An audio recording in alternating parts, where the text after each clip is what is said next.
This week's episode of the Zompire Horde podcast is brought to you by Bloody Knuckle Customs. Come check us out at www.bloodyknucklecustoms.com. What's going on?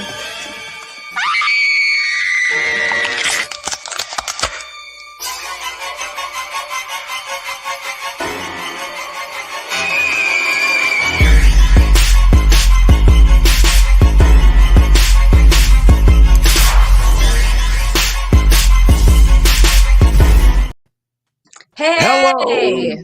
Welcome back to an all-new Zompire Horde podcast. This week, we got a legend in the house for you guys. Richie Ramone, who might be having volume problems. Can you hear us, Richie? I'm going with you can't hear us. Uh-oh. Oh, no, What's going on? You're good? Oh. Did that fix it? Do you have us muted, Richie Ramone? He can't hear us. Did you hit mute? No, he's not muted. We're not muted. Huh. Weird. Huh. It's me. It's all my You were fault. just Sorry. talking on. I'll just take the blame for this. Oh, wait. Well, nope. Oh, I saw it. He had us muted, Ah. I think. Wait. Can you hear us, Richie? Can you hear us now? What happened? We were just talking to him. I don't know. Alicia, would you message him and tell him maybe back out and try to back in? And in the meantime, we'll keep it going. Yeah. Sounds like a plan. Wait. It's the only plan I have. I think he's trying already. Yeah, it looks like he backed out. So anyway, at some point, we will have Richie Ramone on. Yay! Our podcast. We're just having a little bit of technical difficulties, but in the meantime, we'll go to Melissa Volan's. She says, "Happy Monday. I want to be sedated, but don't bury me in a pet cemetery. We will not." Oh, look at that! Look at Facebook that! user says, "Happy Monday." Thank you, Facebook user. So tell us. So while we wait for Richie Ramone, why don't we? How was your guys' week? Tell me all the fun stuff that happened. Oh, it still says he's muted though.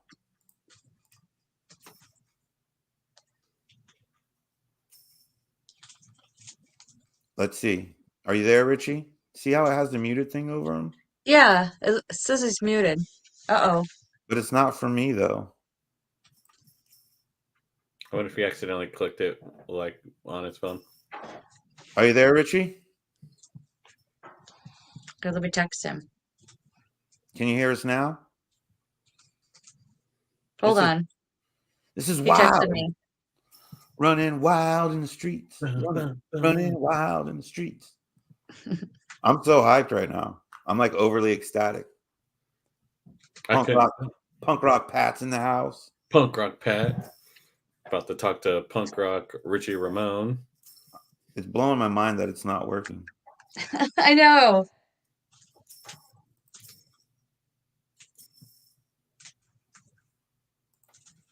Wait, let me Wait. I don't think you can mute a punk rocker. You can't. It's impossible. Hey, where did he go?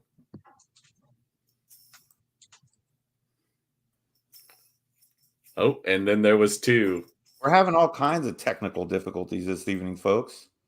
What is going on? Derek Winsky is in the house. Derek, did you do this? Derek sent us a virus so that we couldn't have on Richie Ramone. That's what I think's happening. You guys are not allowed to have a cool guest. Hack. I feel bad. I feel bad for people. We're here to talk. But anyway, let's talk about Michelle. Did you do anything fun with your real? Tell me the name again before I fuck it up. What are you talking about? Real One. Oh, my Real Fiction Studios. Real Fiction. Actually, I didn't really do anything this weekend. Friday we did a little bit. When was the? Did you guys do tree trunk tentacles recently? Yeah, we did that a couple weeks ago, and then Oh. this last week we built something to make an exploding head. Oh, Hey, I can hear you. We made it. I just Welcome got back. out and came back Woo! in. It Everyone's worked. ignoring me. I Well, just what did left and that say? I came waited back all in the week for meeting. Vlad to mess up the Ramones night. Is that what that said? Good job, Vlad. Blame it all on you. Well, Richie Ramone, we are ecstatic to have you on. And sorry that we had technical difficulties there for a hot minute. Yeah, thank you so much. I appreciate you taking time out of your day, especially at late your time right now because you're not at home. Right. So what's going thank you on for out coming there? on. I was just up that way. I played a gig like in, did you ever hear Crescent City, California, like right on the border of Oregon. Nice. Oh, At a yeah. casino. It's really weird. It's like all like elk. Everywhere you go is like elk. Yep, that's Washington everything and Oregon. in the town, everything is named the Elk Market, the Elk, the Elk Lodge, the Elk Bar and Grill, Elk That is Park. so true. I didn't see one fucking elk though. That's Yeah, so funny. the Pacific Northwest loves their elk and deer. I don't know why. Yeah. It's like when you're traveling through Florida, everything's gator this and alligator that, but you never get to see a fucking alligator. Yeah, but at least gators are cool. Elk are fair. Elk can kill you. Yeah, I Yeah, guess. no, I really wanted to see one, but yeah, it was interesting, you know. It was at a casino, and like people came out to see me. It was pretty interesting, you know. Yeah, for sure. So, just so anyone who's maybe watching who doesn't know who you are, this is Richie Ramone of played in the band The Ramones, but also most recently you were in a movie with Miss Michelle here, where you are now a victim of Jason Voorhees. How does that feel? That's like a whole another planet, you know, like being able to, you know, somehow get involved with that in my life was really great. You know what I'm saying? Oh yeah. Shit, It was a lot of fun. It was a lot of fun. You know, time to bring me the masks, and I signed them for $100 each. You know, so it was a big thing. You know, but no, it was really a lot of fun, and you know, kind of like 2 or 3 years in the acting business now, so it's a new world to me, and it's really it's you know, it's pretty special. You know, learning a new craft at an older age is a lot of fun. One of the things that I actually wanted to ask you too about, because you have, experience doing music videos in the 80s and now working on a film in, 2021, 22, how much has that changed, as I obviously doing a music video and a movie are probably vastly different, but like being on set, is it night and day? Yeah, you can't compare the videos to the movies. You know, the videos is just, you know, like reenacting what you played or, you know, lip syncing, you know. Right. Movies is studying and rehearsing and learning your lines and all these other wonderful things that I never did before, you know. Yeah. That make that a lot of fun, you know, being prepared and you know, and then in the 11th hour, like forgetting one word, and you're like, what, you know, I studied that line 1,000,000 times, and I'm going to stumble on a word, you know, but that's, yeah, it's a lot different, and, you know, and, but what's fun is the people, and, you know, I thought like actors were like a bunch of stiffs and all that stuff, but they're right there with the rock and rollers. They don't miss a beat, you know. So that's cool. Well, Michelle, earmuffs for this part. Don't tell Michelle this, But my favorite two parts of the movie actually were you. The one was when you were in the van with Tick, and you're like, "Can you fucking stop that?" And he's like, "Oh, I got Tourette's." I thought that was a hilarious part that you guys had together. But then also my favorite kill scene was you, because you were like the, rocker dude who was, trying to talk this girl down and tell her, kind of, it was a very sweet moment. And out of nowhere, you get the knife through the face. And that close up of like the blood coming out of your eye and everything was spot on. It was great. That was that. I just got goosebumps just thinking about it now. It's such an iconic scene. Just seeing your eye just like move, and oh my god, it's like it's such a great moment. Cinematic. I wonder who could have done those special effects. I have no idea. That's not me. That's them. They did a great job with that scene, and it was really heartfelt because they really milked it. Like it was like it's okay, and like I'm sorry, and fuck, like they did. It was like a 20-second fucking thing of I'm sorry. But musically, I'll tell you, my favorite thing is when after the kill in the motor coach happens. The door opens and all you hear is my song, I Fixed This. And it comes out of that. And then that whole scene in the van starts. The way that song hits that part of the movie is as good as any Scorsese, is as good as any when you've watched a movie and heard something musically come in at a point in time. That was brilliant. Whoever did really that, was.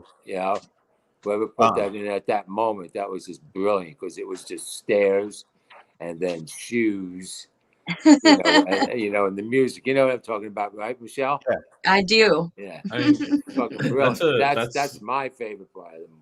Nice. That's a good point on like just like the quality of it, which it sums it up with how many awards that the movie was nominated for and won as an indie film. Like, it's phenomenally done. I've said it a million times to Michelle. I've said it a million times on this channel. I've said it to people I know.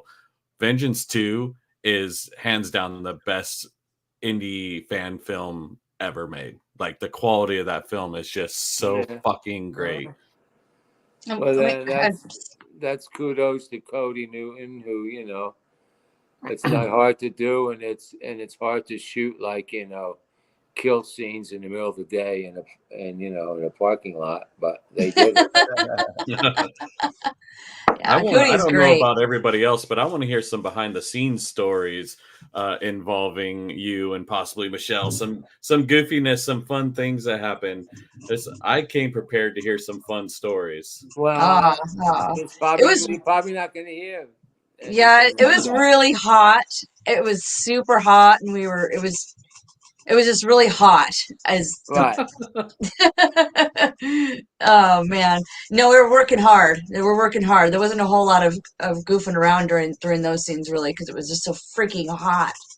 Yeah, I'm basically, this was a new thing, and I'm kind of quiet, so I just kept to myself and did my thing. But I knew in the back of the head I was doing something good because I could tell, I can read people. Yeah. Well, you were doing an awesome job. Everybody loved your character.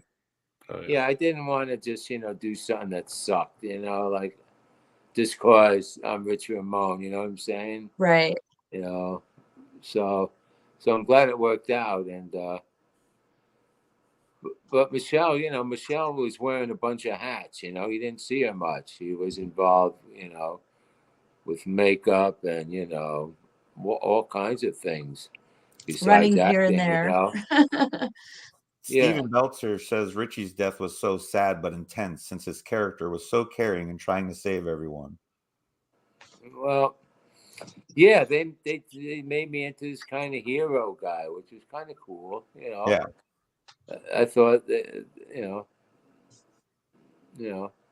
It was a cool juxtaposition of her character and then your character, because I love when films do that, when they take people from polar opposites ends of society and find like a common balance between the two where they can, you know, have that special moment that's obviously abruptly ended with you getting your face hit. Right, yeah. But you know, to find those two pieces from the world and fit them together, I think is a really cool thing that they do in films. But it was fun. To me, it was more than just a cameo. It was like an important little segment of the movie, you know? Yeah. Yeah. Something that you remember then, like someone just coming on and going, hey. Like a flash and then you were gone, right? Yeah.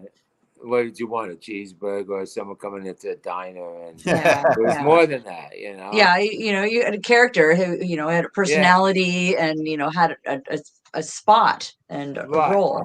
And that was, you know, that was kind of cool. People, you know, I appreciate people taking a chance on me, flying me out there, the whole deal, putting me up, and it worked out. So that's what you want to do, right? Yeah, it was really awesome. I remember hearing that you were coming and I was like, oh my God. And then it was like, then you were in my van and then you signed my van and you left your drumstick box in my van. Look, I kept it. Hold on.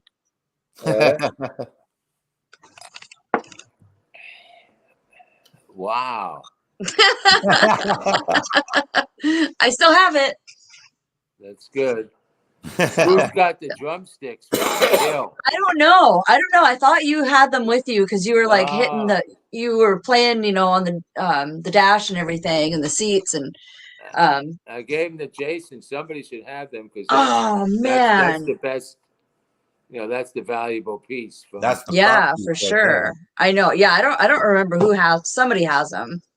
That was fun. I have a question, and this is directed at both Richie and Michelle. They made a prosthetic of Michelle's head, and I was just wondering if there was any kind of foul play when she wasn't around. Sneak off with that head for a little while, do anything weird. Maybe play soccer. No, I had that. Oh my God. That head gave me head a lot. That's what I was looking for. That was so funny. Facebook user Michelle, she's jealous, Michelle. Aw, don't be jealous. One of the things I did want to, since you brought it up, the song I Fixed This.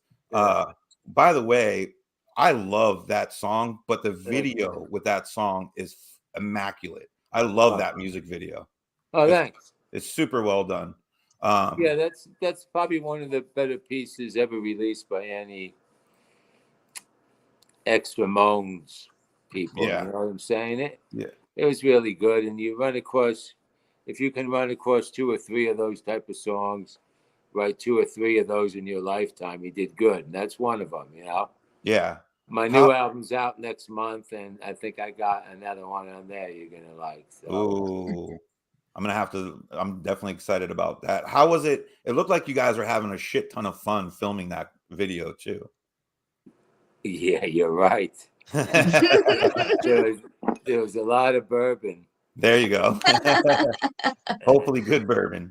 We went to this bowling alley. It's the oldest bowling alley in Los Angeles from like the 30s. Oh, wow. If you remember the bowling machines, and we went in the back, you know, we were all over in the bar and everything. And yeah, there was a lot of drinking on that shoot. The cameraman got a big cut here. He fell in the lanes. And oh my God. We had to like figure a way to put a camera in the bowling ball. That's how you get that spin. That was like a big thing, but came out pretty good, you know? Yeah. So yeah, I'm glad you liked that. Yeah, I had a good time watching that. I've seen it probably 20 times now, but I'm a big appreciator of music videos that encapsulate like the emotion and feeling of the song, and I felt like those two married together really well. Have you seen my Cry Little Sister video? Yeah, that was just released, wasn't it? I was actually going to bring that up next. That's another great one. Making sure you did your homework. my question was actually like, what led to you covering that song? Well, what led to me is because that movie comes out in a couple of months called Protégez Moi, Protect Me. That's the other thing you've been working on. Yeah, I played the lead vampire, 800-year-old vampire, I love it. The director mentioned to cover that song, and I was like, well, I don't know if I could, you know, it's sacrilegious to cover a Depeche Mode song. You got to know what you're doing. Yeah. And it turned out great. And, you know, I made it like my own version. I own that song. And that's the soundtrack for the movie coming out soon. And the movie's really cool, you know. Tam Glenn's in it too. And it's just taken a long time because it's all shot in a green screen. So it's taking like 2.5 years to finish. So, but it's great. I've seen a lot of cuts from it, and it's really cool. Yeah. I can't wait to check that out. Yeah, super excited for that one. So I think the first releases are going out to like wherever special places now, and then I'm sure we'll be able to see that soon, like in a month or two. Nice. Nice. So you just got done with a world tour, correct? Pretty not the world. I really didn't go to mainland Europe, but I was in UK, Ireland, you know, and the States and all South America and Mexico. Yeah, South America, there are a lot. I was so lucky I got to see you back in November when you came to Seattle. Mm-hmm. Yeah. That was such a great show. Where was our invitation? I posted it everywhere. It's a public place. It's El Corazon. Oh, I love El Corazon. Yeah.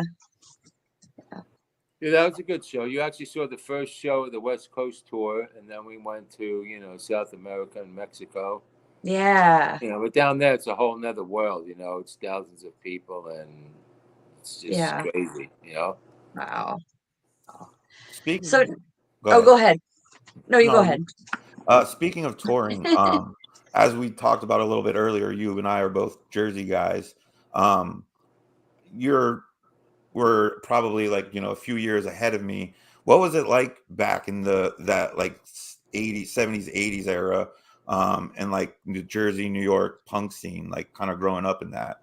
I never grew up in that 70s punk scene. I don't think I was really there till probably 80. Okay. I grew up, I had my older brother Lenny was 5 years older than me. He was a horn man. So when I was like 11, 10, I was listening to Tower Power and funk and all that kind of stuff. Like, you know, in 75 or 76, I went to see the Ramones. It's the first time I saw them. Nice. But before that, I was listening to different kinds of music, you know. Okay. And, I remember that when I went there, I think Roundabout, the Yes album was out, and I went with my friends. We were listening to Just Roll Toll, Yes, and all that kind of shit. And I said, I want to go see this new thing, the Ramones. I go see this band. And then halfway through, we left because most people didn't like it. And I found it interesting, but we just left the show. Oh. You know, and then, you know, like years later, I end up in that band. Isn't it amazing? That's crazy. That's crazy. Mm-hmm. If you read my book, I Know Better Now, you'll read that whole story. Because it's a funny story how, you know, I saw them early on, just after high school, the year I graduated high school. So how did you get... This is interesting and new. But I wasn't going to Manhattan to, you know, till 1980, till I moved to Manhattan. So those late 70s years, I was a little younger. I wasn't on the scene. Gotcha. Yeah, growing up, I was fortunate to go to places like Coney Island and Maxwell's and places like that. The punk scene in New York and you know, Casualties played every weekend, and so I really got to experience that like New York punk scene. Yeah, that could have happened if my brother was a guitar player, right? And was but being a horn man, it taught me all about that type of music. So I took that music and put it into punk rock, and then it was like the steadiest, fastest beat you could ever play, you know? So yeah, it made me more into a well-rounded musician, you know? Oh, for sure, yeah. For sure. Speaking of which, somebody put something in my drink. Right. Top 3 songs, Ramones songs of all time. and it's that's in the top 20. Not number 3. On you, that's 3, but in all time, it's in the top 20. So that's kind of rewarding to out of like the 153 song catalog to get in the top 20 is a pretty good thing. Like I said, to me, it's top 3, and it's not number 3. Take that for what it's worth. All right, great. Yeah. How was it touring back in the 80s? Touring well, let's see. At that point where when I first got in the band, it was a bus. We were in a bus. Joey and I were always the back of the bus. We had the back lounge, so it was two like long couches with a stereo. I'll never forget the room. You slid the door, and there was 2 couches with a stereo. Nice. And that was it. We went in there and we slept, and that was our spot. You can never forget the sound of one of those bus motors. They're so nice how they put you to sleep. That certain pitch of a motor like that, and that we were doing that, and we pretty much stayed in Holiday Inns. Now, most touring bands today, either you're on a bus and you got a shower on the bus. You don't get a hotel room too. It's too expensive, Right. So then it became like, we would fly into a region, like let's say we'd fly into California, and then we'd rent a big van, and then you'd play San Diego and drive to San Francisco, play the whole state. Right. Then fly out of that section and play another section because it was more cost effective. Not for me, because I was just on salary in the beginning. So, but the buses are nice, but they don't go fast enough. It takes forever to get anywhere, and they drive a lot at night. And I don't like driving at night. I find there's more junk on the roads at night between animals and drunks. Yeah. I think we all wish we'd seen the Ramones live. So I like to drive during the day where I could see stuff. Yeah. Same. It's sketchy, especially if you got a trailer, you got a trailer full of equipment behind you too. Right. But the only thing different touring in those days was we bought like 3 trucks.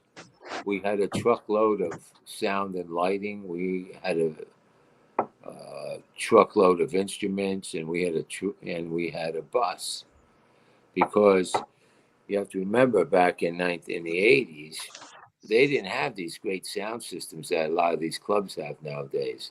You had to bring your own shit around if you wanted to sound like something. Right. Yeah. So we brought in big PAs, and a lot of clubs now have like these nice sound systems in there. So you don't have to travel with as much. Right. Yeah. So it was a big expense, I guess, traveling with all those people, getting 10 hotel rooms, and, But the after parties made up for that, right?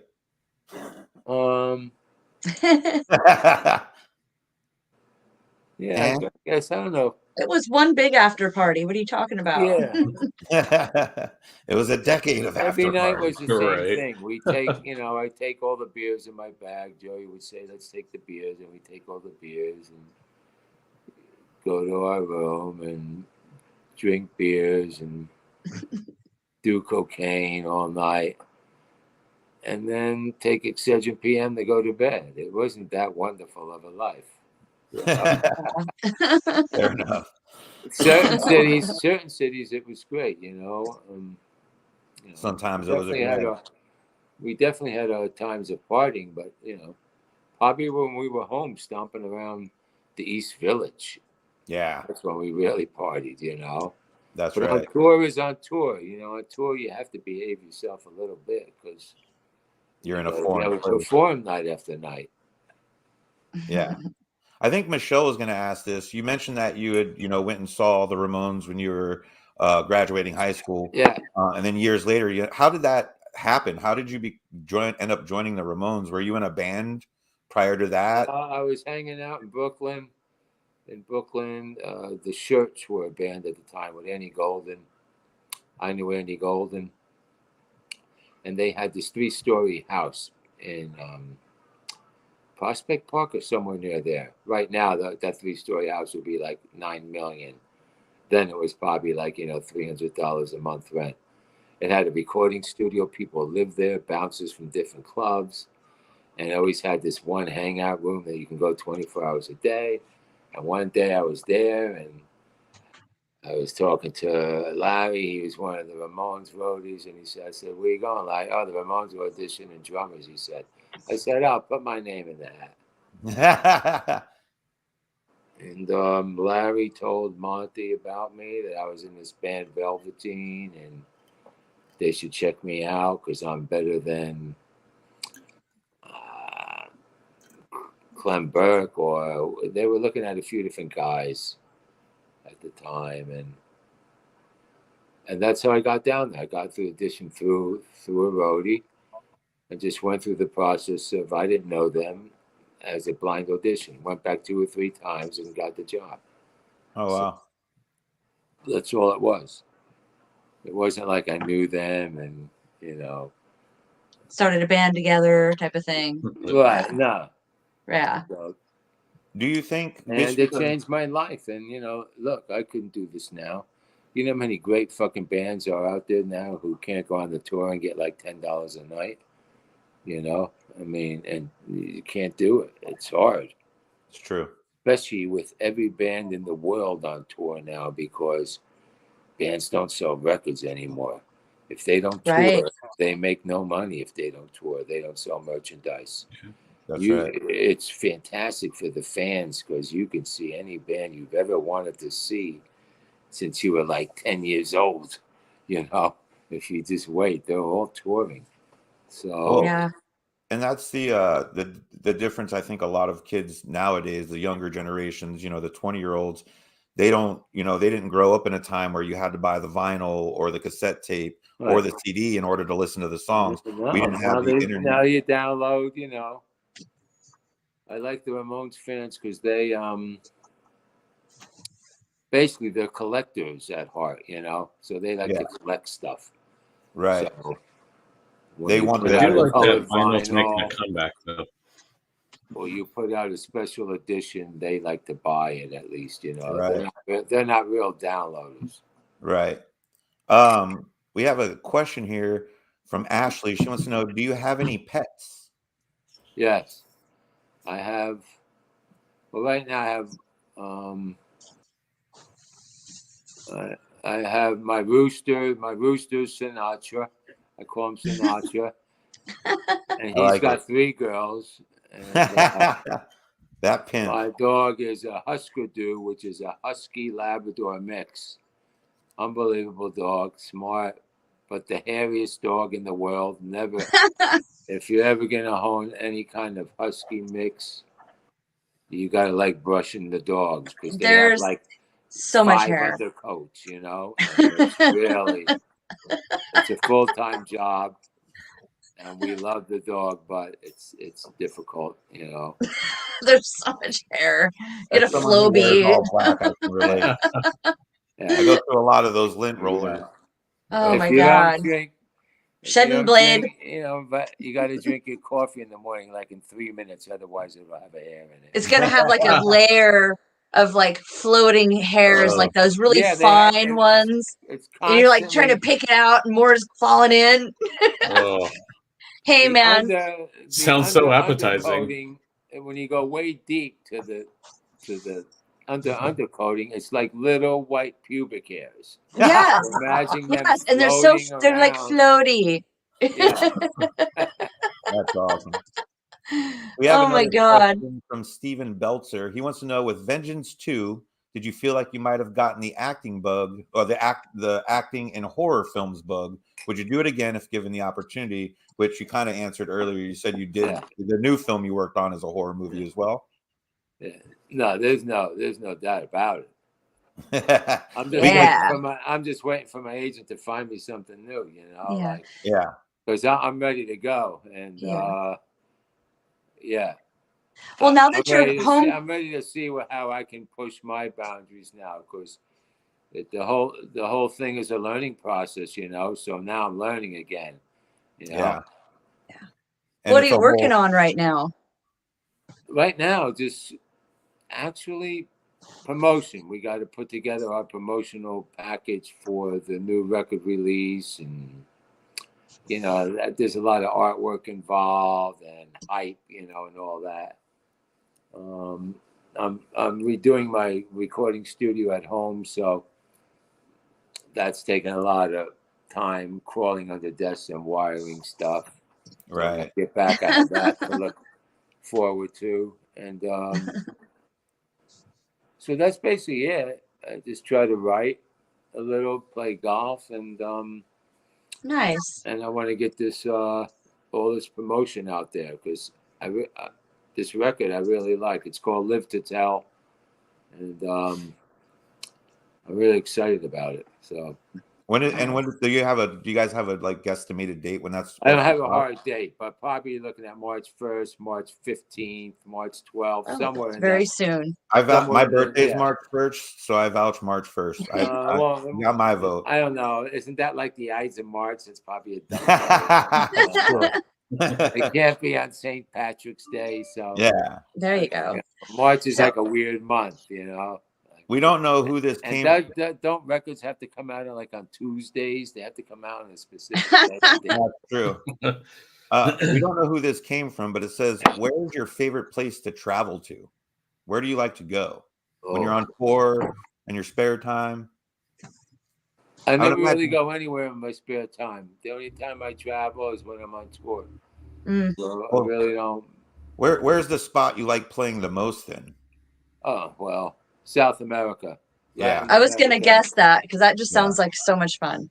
Argentina, Brazil, Chile, Santiago, Chile. Oh my God, we played there in December. It was amazing, you know. I see South American tour videos from bands like the Casualties and the Unseen, and it's like it looks like it's a Metallica concert in Russia in the 1990s. There's like 100,000 punk rockers there. The punk rock and psychobilly scene in Central and South America is but metal's big there too. They like their rock and roll, man. It's not the same world as here as the hip hop pop and Miley Cyrus and Shania Twain. It's not that thing there, man. They got that shit all. My shit was playing all over the radio on like major stations, you know. That's like so cool. Like that's what's cool down there. You know, they definitely embrace underground music in those areas. In like Japan and stuff too. Punk rock and psychobilly and metal are huge over there too. Yeah, but not like here. Here, you know, first of all, it's not Clear Channel who owns all the radio stations and all that stuff. Right. Yeah. You can't walk in a radio station in the United States and expect to just throw something on, say, "Hey, play my new song." Never happened. That's all this red tape. It's all payola. It's all payola here still. Yeah. You know, they pay hundreds of thousands to have this music played, you know, with these big artists. You know, it's not just, we're just going to play it. There's a lot of money going down in different ways, you know. Down there, it's just, you know, Richie's coming. Yeah, look it up. Not Afraid. Put it on. And they got that single going. And then you're in the interview and you put the cans on. And then you hear the song with the radio compression, what that adds to any mastered song. Oh, it's just it sounds so fucking great. I love doing it. So you do a lot of radio down there, and that's it, you know. That's pretty much the best place. Okay. Right on. To play. Right on. Okay, where can we get your book? It's on the Amazon. That's where I would go. And now I think it's down to like $19 and something. And this is a hardback book. It's hand stitched, you know, with the nice stitching, and you know, it's a stitched book. It's a real book. It's a $60 book. It's $19. you know, when they sell like 20, they jump it back to $30, and then when it's not selling. But right now, I saw the other day it's $20. It's worth it. You know? And it's a good book, you know. And now we just got a deal where it is coming out in Spanish, so I'm happy about that. Oh, cool! And that'll be a soft cover version coming out in Chile and Argentina. Nice. That's where you're going to retire, South America. I can see it. Nah, I don't know.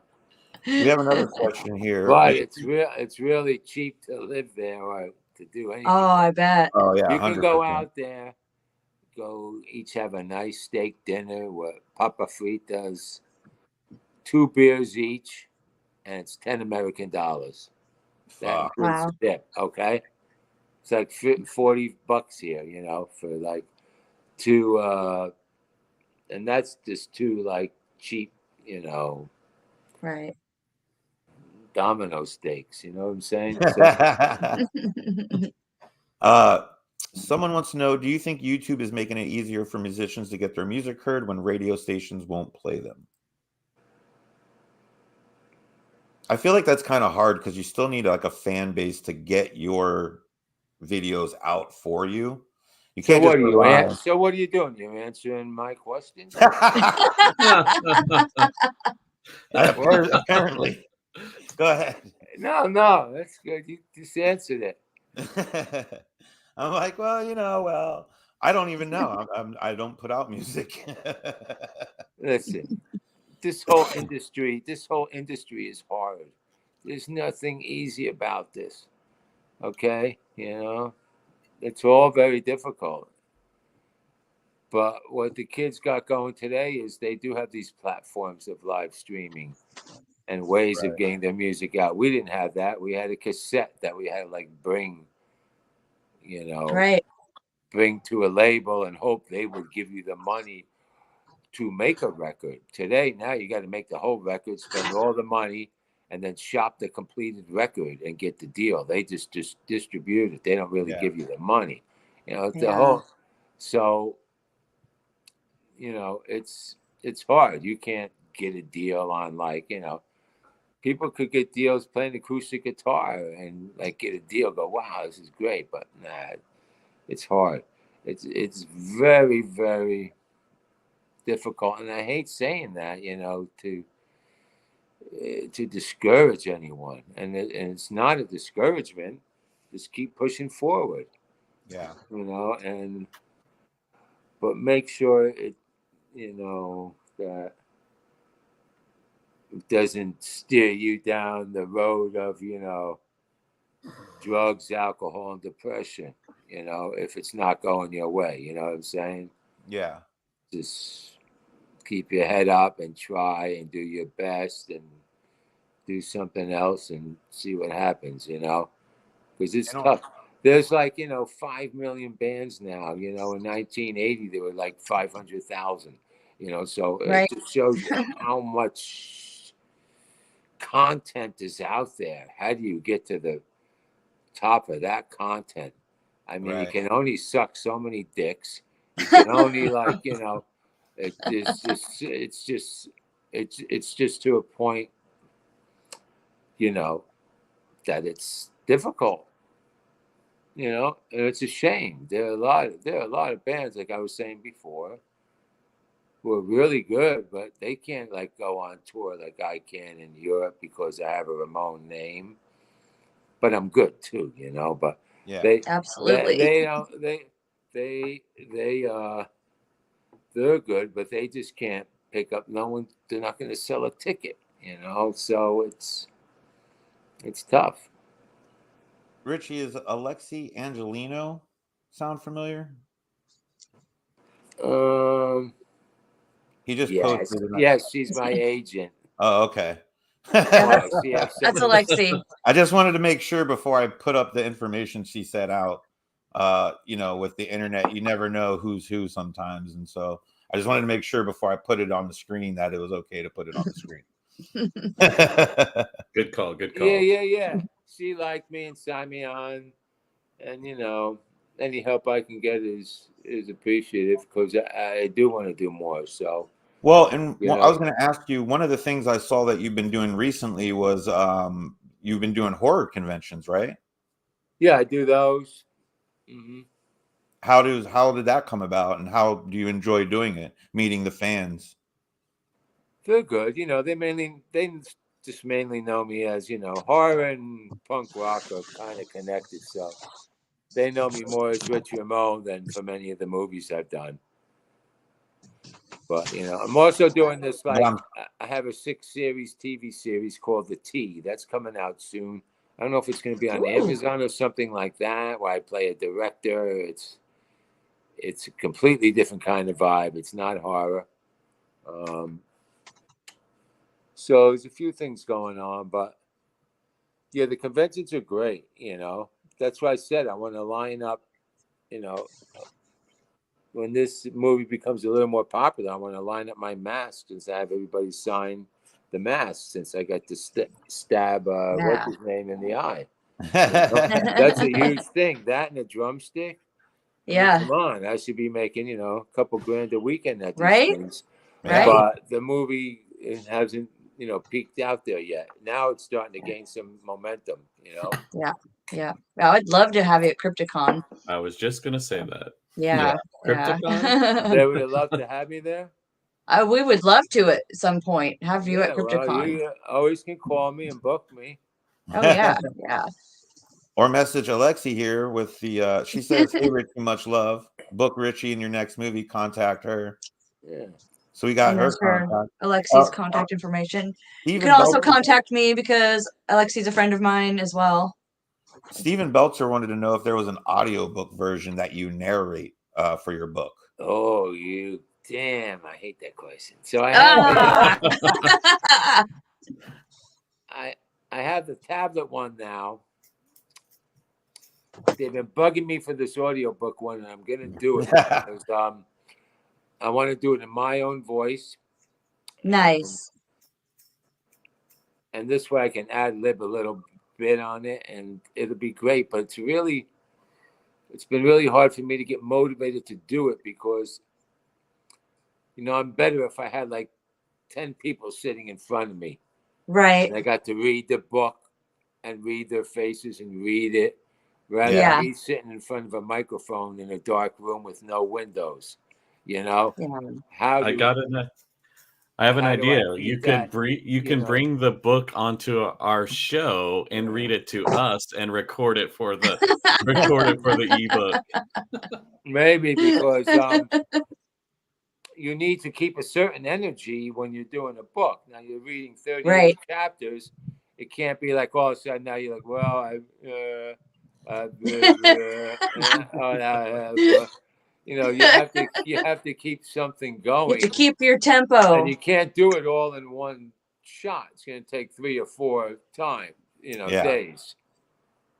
But that's what a lot. People want, and I've been avoiding it for like 3 years. And now you're going to give the people what they want. I'm just gonna have to do it. I'm almost thinking of going into recording studio, so at least there's like a sound guy, sound engineer who maybe will chuckle or laugh at it. But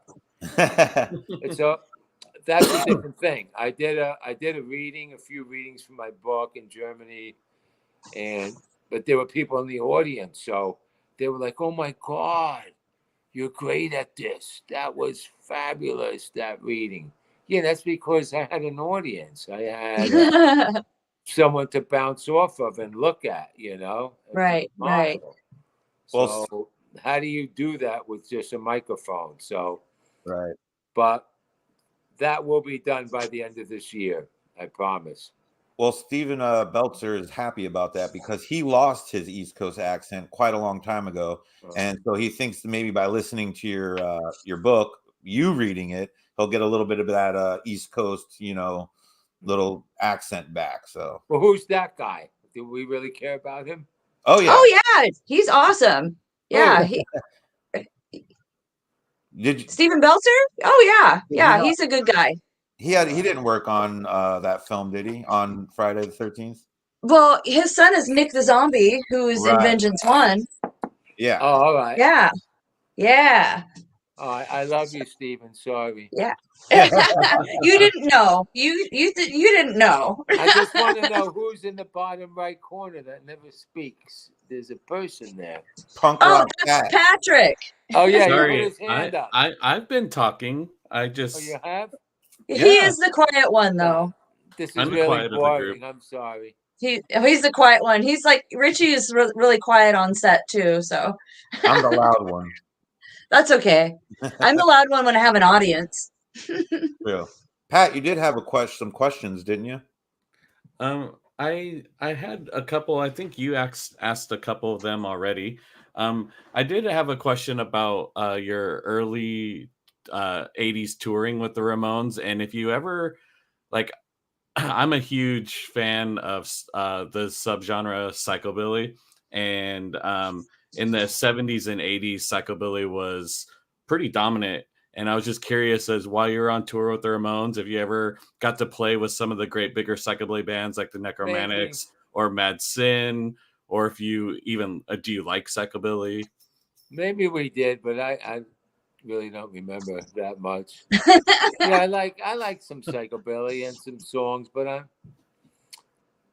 I can't. You asked me to remember back to like 1982. That's not going to happen. I can't even remember yesterday, so that's fine. Dude, same. Steven Belcher's about to go get your book, just so you know. Oh, okay. Sweet. Yeah, I think I need to do that too. Ask him if it's. Tell him to go on Amazon. See if it's still 19. Sweet. Yeah. Something. I'm looking forward to this nice hardcover with this beautiful stitching. Huh? Yes. You don't get books for $19 no more these days. You didn't get not hardcovers. Michelle, you didn't get one in Seattle? No. Did you have them at the merch booth? Yeah. Oh, I must have missed it. So all I know is you took this picture of me and you. It's the most horrible picture I've ever seen. Oh, I'm sorry. Yeah, you look fantastic. I look terrible. You were splattering it everywhere. You had just gotten done performing for a couple of hours. It was still terrible. That's awesome. You never look terrible. Well, Richie, yes, I do. Richie, it is. I can't tell you how much of an honor it is for us to have you on the show. No, this is cool. You're an amazing guest, honestly. And do you have? I feel so lucky that you said yes to coming on. Thank you. Really, is there any parting words or any words of wisdom maybe you have for us out there that we can share with the world? No. Nope. Nothing. Listen, I hear you. You know, it's all, life is all about dealing with the cards you've been dealt. You need to own those cards and stop looking at what everybody else has, and be happy. You know what I'm saying? This is what you need to do. Like the complaining and all the other stuff just doesn't work. It just adds up and keeps adding up, and I'm guilty of that as anybody else. But when you see my new album, Live to Tell, when they found that aneurysm on me, I was like ready to die, and they caught it before I died. And it's my new album is more about mental health than anything else, about being positive. I can't wait. And being about, how to give yourself a hug, a self-hug, and things like that, So it's a pretty personal album that's coming out, and so it's kind of cool. Well, I love that. Cannot wait. I want to say thank you because that's in our genre, in the punk rock, hardcore, that genre, the people that listen to, rock and roll, we don't have a lot that says, be emotional, care about yourself, that self-care kind of mentality. We don't have a lot of bands that promote that to us. So the fact that you have a record coming out that, you know, is based on that and your own, you know, mental health and physical health is really, like, I think will resonate to us as a fan base. It'll resonate to a lot of people, and you know, that's a good thing. It's going to speak to millions of people, and that's my job, right? Yeah. You know, my job is, if I'm going to write a record, I want to speak to millions of people, and I'm not a political writer, so I take all the political stuff out of things, because I don't really write about politics like The Clash or anything like that. Right. I just you know, I just write what's in my heart and what I feel. That's and awesome. How I can help people or help myself. Right. So, well, Richie, thank you so much for coming on, man. And I'll see you in the next movie. Fucking A, you will. Oh, fuck yeah. Thank you, Richie. Yeah. I can retire now. I'm done. By the way, this is the Zombie Horde podcast, last show ever, because we just had the legendary Richie Ramone on. I mean, he's the sweetest man. You can't beat some of the words of wisdom that just came out of Richie's mouth, like that. Peace. I'm out. Someone says, well, Vlad, generally that culture steers us in a very different direction. That's Sea Monster. Melissa has a crying pussy. I mean, crying kitty. Oh man. Hey, Zombie Monsters and Madmen. You know what I'm saying? We just say whatever comes to mind. Yeah, sweet. So what are we doing? What are we doing next week? Bullshit. Oh, next week. So next week we had some technical difficulties come through today. I will announce it, but it might not happen next week. But anyways, we were supposed to go. Zombie Horde podcast was going to get together with Ross Allison again and do a live investigation with him. And then the following episode on Monday, we were going to talk about, recap that. But Ross hit me up actually right before this show. Literally, and said that he's having problems getting the venue to agree to let us go live. So we may have to postpone that to another date where we're at another venue. So I'm not sure whether or not our regularly scheduled program is going to happen next week. We have backup ideas, though. So it's all good. We'll be here no matter what. Yes, we will. Yeah. Oh, wait, no, I just retired. I won't be. Bullshit. I just retired. No. Well, no, Rich will be back because more is to come. I have to get his book now, though.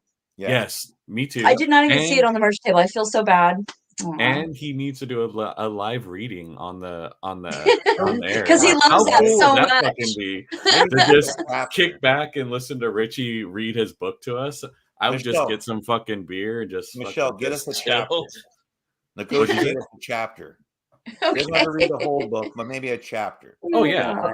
I'm good with just a fucking paragraph, honestly. Come on with a paragraph. Nice. Well, guys, it's about that time to break the rhythm and the rhyme. I'm gonna get mine. I'm sorry. Whoa. I broke into my Marky Mark, persona. I'm okay. We're gonna get a zombie. I gotta get more printed. We're gonna come up with a new kind of Facebook user. I don't know who that is, but I will sell you mine for $50. Just joking. That's kind of expensive. I like my shirt. I don't. They're limited edition, first of all. Okay, yeah. And this print is perfect. I love that. I love it. By the way, whoever designed that, it's really good. Actually, it was. The design actually was. You didn't design this. No, I didn't. It was. Actually, it was a DC comic artist who drew our logo. Who? I'd have to remember. I'd have to look his name up again. Okay. Right. But he's a DC comics artist, is all I can tell you. Because we used to have that use that vampire, zombie head logo when we were like doing mystery boxes, and that was all drawn by him too. So I'll look that up because maybe he's famous. I don't know. Sounds good. Yeah. All right, well, I'm gonna go eat something. I'm starving. All right. Until next time, we are the Zompire Horde Ghoul Gang. Bye. Bye. This week's episode is brought to you by Body Scare. All natural body care products so good, they're scary. What's going on?